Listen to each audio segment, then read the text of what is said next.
Hello viewers, எல்லாருக்கும் வணக்கம். நாம் அந்த வீடியோவில் 19th ஜூலை 2024 மார்க்கெட் அப்டேட்டை பார்க்கலாம்.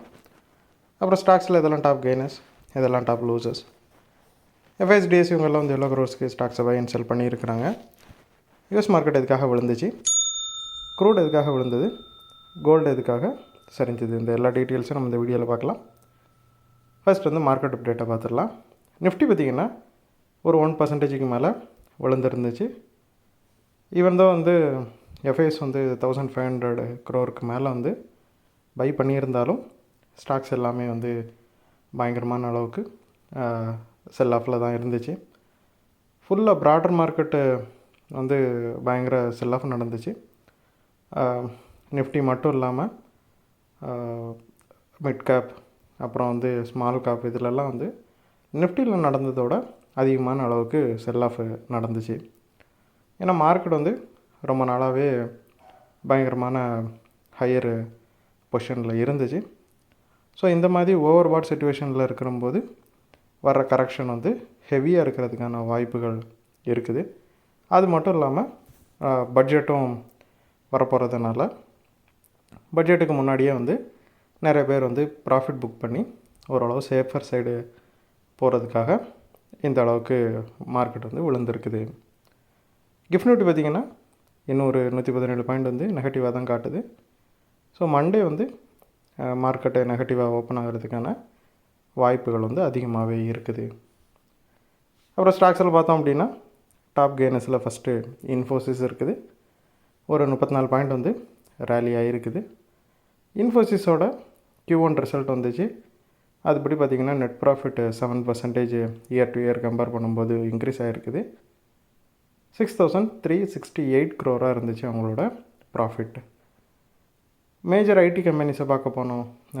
மேஜர் ஐடி கம்பெனிஸு மத்தியில் பார்த்திங்கன்னா இன்ஃபோசிஸ் தான் வந்து ரொம்பவே ஃபாஸ்ட்டாக க்ரோ ஆச்சுது இந்த குவார்ட்டரில். மேஜர் ஐடி கம்பெனிஸ் யாரெல்லாம் பார்த்தோம் அப்படின்னா டிசிஎஸ், HCL டெக்னாலஜிஸ், அப்புறம் விப்ரோ, இதெல்லாம் கம்பேர் பண்ணும்போது இன்ஃபோசிஸோட க்ரோத்து தான் அதிகமாக இருந்துச்சு. அப்புறம் ஐடிசி பார்த்தோம் அப்படின்னா அது ஒரு 4 பாயிண்ட் வந்து ரேலி ஆகிருக்குது. அனலிஸ்ட் எல்லாமே என்ன சொல்கிறாங்கன்னா ஐடிசி 490 நெருங்கிறதுக்கான வாய்ப்புகள் இருக்குது. அதோட ஆல் டைம் ஹையை வந்து அது தாண்டறதுக்கான சான்சஸ் ரொம்பவே அதிகமாக இருக்குது. அது மட்டும் இல்லாமல் 555 வரைக்கும் ஐடிசியோட ஸ்டாக்ஸ் வந்து அப்பர் சைடில் மூவ் ஆகிறதுக்கான சான்சஸ் அதிகமாக இருக்குதுன்னு சொல்கிறாங்க. அப்புறம் ஏஷியன் பெயிண்ட்ஸை பார்த்தோம் அப்படின்னா ஒரு 14 பாயிண்ட் வந்து ரேலி ஆகிருக்குது. ஸோ ஏஷியன் பெயிண்ட் வந்து ரீசெண்டாக Q1 ரிசல்ட் கொடுத்துச்சு. அது வந்து ரிசல்ட் வந்து ரொம்பவே டிசப்பாயிண்டடாக இருந்ததுனால பயங்கரமாக செல் பண்ணியிருந்தாங்க ஏஷியன் பெயிண்டோட ஸ்டாக்கை. ஸோ அந்த பயங்கர செல் ஆஃபுக்கு அப்புறம் ஒரு சின்ன ரெக்கவரியை வெள்ளிக்கிழமை கொடுத்துச்சு. அப்புறம் டாப் லூசர்ஸில் ஃபஸ்ட் வந்து டாடா ஸ்டீல் இருக்குது. அது ஒரு 8 பாயிண்ட் வந்து விழுந்திருக்குது. இதுக்கு ரீசன் என்னென்னு பார்த்தீங்க அப்படின்னா டாடா ஸ்டீலோட யூகே பிளான்ட்டில் வந்து கொஞ்சம் ப்ராப்ளங்கள் போயிட்டுருக்குது. அதாவது யூகேவோட கவர்மெண்ட் என்ன சொல்கிறாங்க அப்படின்னா க்ரீன் ட்ரான்சிஷனுக்கான ஃபண்டிங்க்கு அப்ரூவ் பண்ணுறதுக்கு முன்னாடி டாடா ஸ்டீல் வந்து அங்கே வேல்ஸில் இருக்க அந்த எம்ப்ளாயீஸோட ஜாப் செக்யூரிட்டியை வந்து உறுதி பண்ணணும் அப்படின்னு சொல்லியிருக்கிறாங்க. ஜாபு வந்து கட் பண்ணக்கூடாது. ஏன்னா டாடா ஸ்டீல் வந்து அங்கே ஜாப்ஸை நிறையா கட் பண்ண போகிறதா சொல்லியிருந்தாங்க. ஸோ ஜாப் செக்யூரிட்டிக்கு இவங்க வந்து உத்தரவாதம் கொடுத்தா தான் இந்த ஃபண்டிங்க்கு வந்து அப்ரூவ் பண்ணுவோம் அப்படிங்கிற மாதிரி ரொம்பவே டஃப்பாக சொல்லியிருக்கிறாங்க. ஸோ வந்து யூகே கவர்மெண்ட் வந்து கொஞ்சம் டாடா ஸ்டீல் மேலே வந்து இந்த ப்ராப்ளத்தில் கொஞ்சம் டஃப்பான நடவடிக்கை எடுக்கிறதுக்கான வாய்ப்புகள் வந்து அதிகமாகவே இருக்கிறதுனால டாடா ஸ்டீல் வந்து நல்லாவே சரிஞ்சிருக்குது.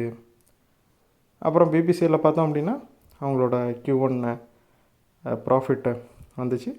ஸோ அதில் பார்த்திங்கன்னா நெட் ப்ராஃபிட் வந்து 71% வந்து விழுந்திருக்குது. நெட் ப்ராஃபிட் வந்து 3015 crore இருந்தது. ஸோ இது வந்து மார்க்கெட்டை எதிர்பார்க்காத ஒரு ரிசல்ட்டாக இருந்ததுனால பிபிசியில் நல்லாவே விழுந்திருக்குது. அப்புறம் JSW ஸ்டீல் பார்த்திங்கன்னா அது ஒரு 42 பாயிண்ட் வந்து விழுந்திருக்குது. ஸோ அவங்களோட Q1 ரிசல்ட் வந்து இருந்துச்சு. அதில் நெட் ப்ராஃபிட் வந்து 64% விழுந்து 845 crore இருந்துச்சு. ஸோ JSW ஸ்டீல் வந்து இந்த அளவுக்கு ஃபால் ஆகி டாப் லூசர்ஸில் தேர்ட் இருக்குது. அப்புறம் எஃப்ஐஸை பார்த்தோம் அப்படின்னா எஃப்ஐஸ் வந்து ஒரு 1506 crore வந்து பை பண்ணியிருக்கிறாங்க. 5வது கண்டினியூஸ் டேவை அவங்க வந்து பை பண்ணிகிட்ருக்குறாங்க. டிஎஸை பார்த்தோம் அப்படின்னா அவங்க வந்து ஒரு 461 crore செல் பண்ணியிருக்கிறாங்க. டிஎஸ் பார்த்தோம் அப்படின்னா ஒரு 5th டேவை கண்டினியூஸாக செல் பண்ணிகிட்ருக்குறாங்க. அப்புறம் யூஎஸ் மார்க்கெட்டை பார்த்தோம் அப்படின்னா டவ் வந்து ஒரு 377 பாயிண்ட் வந்து விழுந்துருந்துச்சு. S&P 500 வந்து ஒரு 39 பாயிண்ட் வந்து விழுந்துருந்துச்சு. நாஸ்டாக் ஒரு 144 பாயிண்ட் விழுந்துருந்துச்சு. யூஎஸ் மார்க்கெட்டில் பார்த்தோம் அப்படின்னா டெக் ஸ்டாக்ஸ் வந்து ரீசெண்டாக பயங்கரமான ரேலியை கொடுத்துருந்துச்சு. ஸோ என்விடியா உட்பட எல்லா டெக் ஸ்டாக்ஸுமே வந்து இப்போ ப்ராஃபிட் புக்கிங்னாலையும் வேறு சில ரீசன்கள்னாலையும் என்ன ஆகுதுன்னா பயங்கரமாக ரிவர்ஸ் ஆகி பயங்கரமாக செல் ஆஃப் நடந்துகிட்ருக்குது. ஸோ பயங்கரமான ரேலியை கொடுத்த என்விடியா கூட ஒரு சரிவை சந்திச்சிட்ருக்குது. இந்த நிலைமையில் பார்த்திங்க அப்படின்னா குளோபல் ஃபுல்லாகவே ஒரு ஐடி அவுட்டேஜ் வந்துருந்துச்சு. அதாவது விண்டோஸ் ஓஎஸ் வந்து நிறைய இடங்கள்ல வந்து ஒர்க் ஆகாமல் ஸ்டாப் ஆச்சுது ஒரு அப்டேட்னால். ஸோ இதுக்கு ரீசன் என்னென்னு பார்த்தோம் அப்படின்னா க்ரௌட் ஸ்ட்ரைக் அப்படிங்கிற ஒரு கம்பெனியோட ஒரு சாஃப்ட்வேர் அப்டேட் வந்து விண்டோஸ் ஓஎஸை பயங்கரமாக பாதித்ததுனால உலகத்தில் இருக்கிற நிறைய, அதாவது பல்வேறு செக்டார்களில் வந்து விண்டோஸ் ஓஎஸ் வந்து ஒர்க் ஆகாமல் இருந்துச்சு ரொம்ப நேரமாக. ஸோ இதனால் பயங்கரமான பாதிப்புகள் வெவ்வேறு இடங்களில் ஏற்பட்டுச்சு இது. ஸோ இந்த ரீசன்னாலையும் ஐடி கம்பெனிஸோட டெக் கம்பெனிஸோட ஸ்டாக்ஸ் வந்து யூஎஸில் பயங்கரமாக விழுந்துருந்துச்சு. ஆனால் இந்த மாதிரி ஒரு அட்வான்ஸ்டு டெக்னாலஜி வந்திருக்கிற இந்த சிச்சுவேஷனில் வந்து இந்த மாதிரி ஒரு குளோபல் லெவலில் ஐடி அவுட்டேஜ் ஆகிறது வந்து கொஞ்சம் மக்களை வந்து சர்ப்ரைஸ் ஆக தான் வச்சுருக்குது. ஸோ அதனால் யூஎஸ் மார்க்கெட் ஃபுல்லாகவே கொஞ்சமாக நெகட்டிவாக ட்ரேட் ஆகிட்டு இருந்துச்சு. அப்புறம் க்ரூடு பார்த்திங்கன்னா பிரெண்ட் க்ரூடு வந்து 82.66 ட்ரேட் ஆகிட்டு இருந்துச்சு. ஒரு $2.45 ஒரு பேரலுக்கு விழுந்துருந்துச்சு. இதுக்கு ரீசன் என்னென்னு பார்த்தோம் அப்படின்னா டாலர் வந்து பயங்கரமாக ஸ்ட்ராங்காக இருக்குது. அது மட்டும் இல்லாமல் காசாவில் சீஸ்ஃபயருக்கான நம்பிக்கை கொஞ்சமாக இன்க்ரீஸ் ஆகிருக்கிறதா சொல்கிறாங்க. ஸோ அந்த நியூஸ்னாலையும் க்ரூட் வந்து இந்த அளவுக்கு ஒரே நல்ல பெரிய சரிவை சந்திச்சிருக்குது. அப்புறம் கோல்டு பார்த்தோம் அப்படின்னா 2402 ட்ரேட் ஆகிட்டு இருக்குது. ஏறக்குறைய வந்து ஒரு 80-90 பாயிண்ட்ஸ் வந்து கோல்டு வந்து ஒரு 2-3 நாள்லே விழ ஆரம்பிச்சிருச்சு. ஒரு 53 பாயிண்ட் விழுந்து கோல்டு வந்து ட்ரேட் ஆகிட்டு இருக்குது. ஸோ இதுக்கு முக்கியமான காரணம் என்னென்னு பார்த்தோம் அப்படின்னா கோல்டோட டிமாண்ட் வந்து கொஞ்சமாக கம்மியாக இருக்குது.